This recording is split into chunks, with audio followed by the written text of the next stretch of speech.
Peace, mercy, and blessings of God be upon you. Snakes are one of the scariest creatures on earth.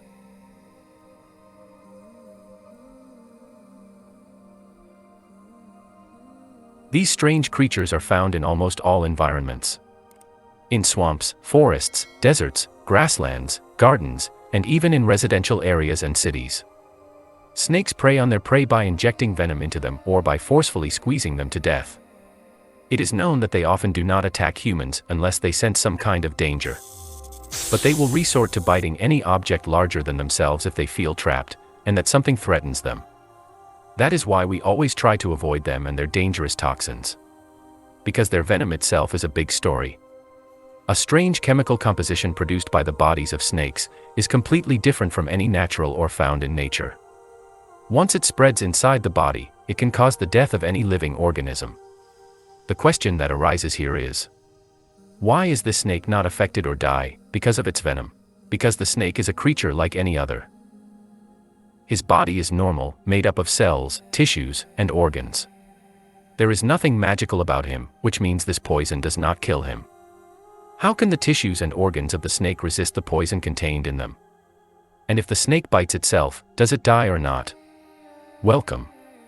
I am Mohammed Saleh, and in this episode, we will answer the question of, how the snake not die from its poison.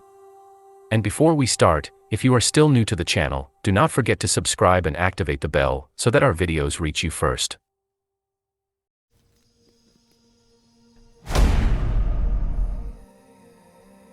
We all agree that snakes are the creatures that scare people the most.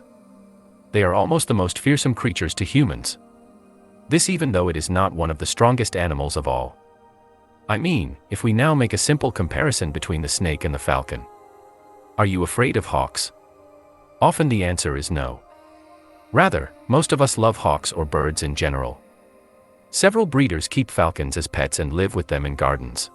What happened nicely is that the trainers carried the falcon on their hands and shoulders. And imagine that it is a monster that crushes snakes.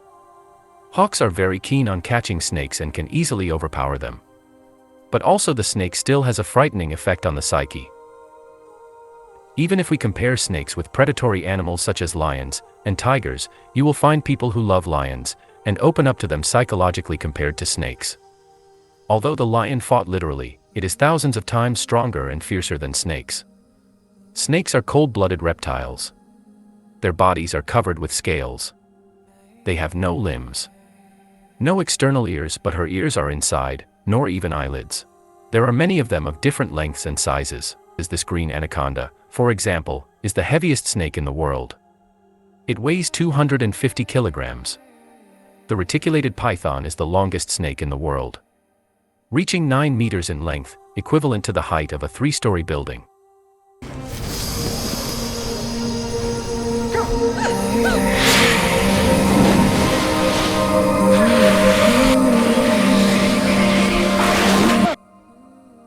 Meanwhile, there are many types of snakes. Its weight is estimated in grams, and its length does not exceed centimeters. Barbados python costume, which is about 10 centimeters long. Because these snakes are cold-blooded, they cannot control their body temperature. For this reason, in the coldest regions and the worst days of winter, it enters into a long period of survival. As soon as the temperature rises again, the snakes begin to escape from their places of residence, and with the advent of the spring months, their activity begins to multiply, which in turn leads to an increase in the number of visits to the relevant emergency rooms for snake bites and poisons. Who among us has not seen in television programs people who handle snakes comfortably, without any fear, while dealing with very large snakes? And you will find someone who carries the snake on his shoulder, and plays with it and jokes with him. Although the general scene is very terrifying, the first question that comes to our minds is, how could this person deal with the snake so easily? Why does this snake not bite him in the first place and kill him? The whole point is that not all snakes are venomous. That is, yes, snakes and vipers come at the top of the list of the most poisonous animals in the world.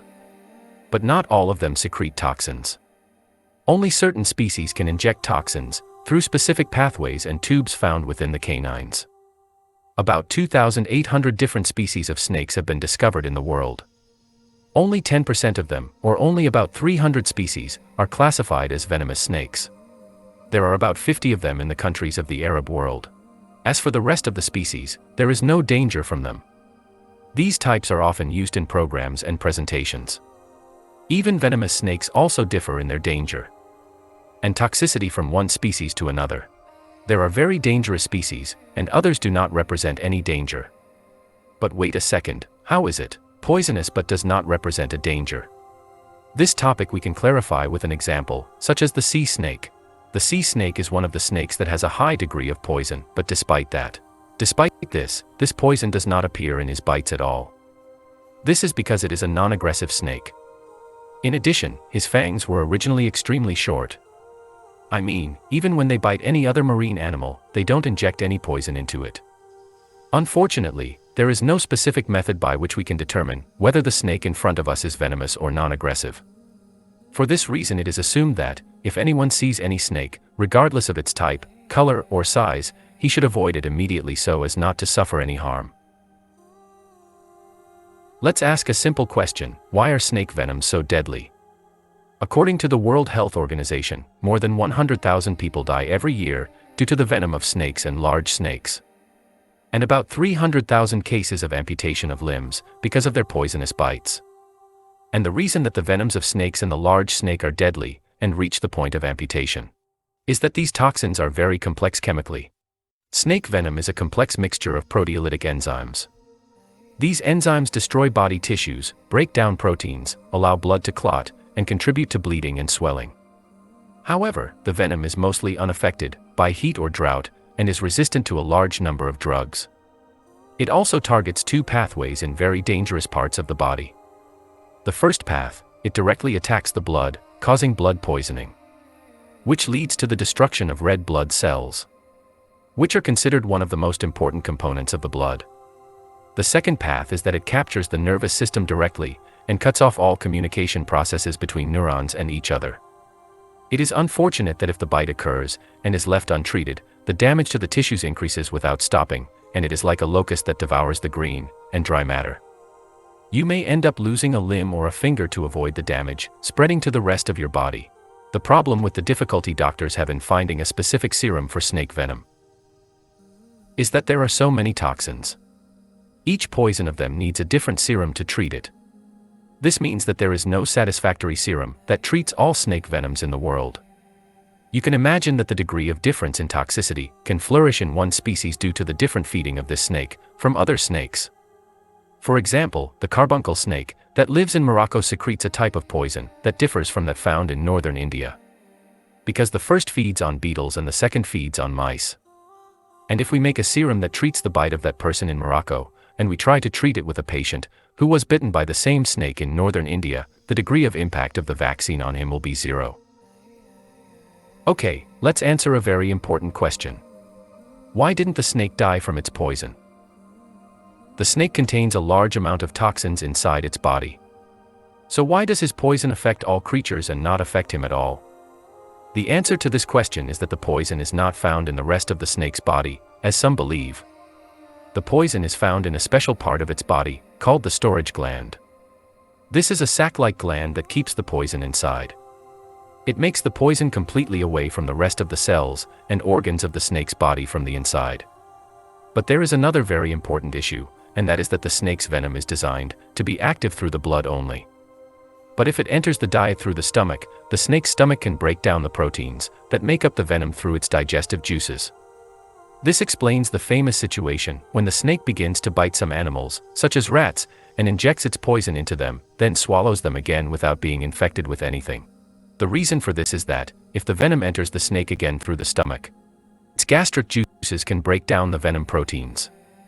Well, does this mean that if the snake's venom somehow gets into the snake's bloodstream, the snake will be poisoned and die? In reality, the answer is clear: no. Snake venom, if it enters the blood circulation of any creature on Earth, causes poisoning. But if it enters the circulatory system of the snake itself, it will not affect it at all. This is simply because our Almighty God made the immune system of any snake the ability to secrete specific antibodies to treat the same type of poison that it carries. Thus, if the poison passed into the blood of the snake in one way or another, as if the snake accidentally bit itself, these antidotes overcome the effect of the poison and remove its effect. I mean, from the end, the snake is not killed by its poison because of 3 factors.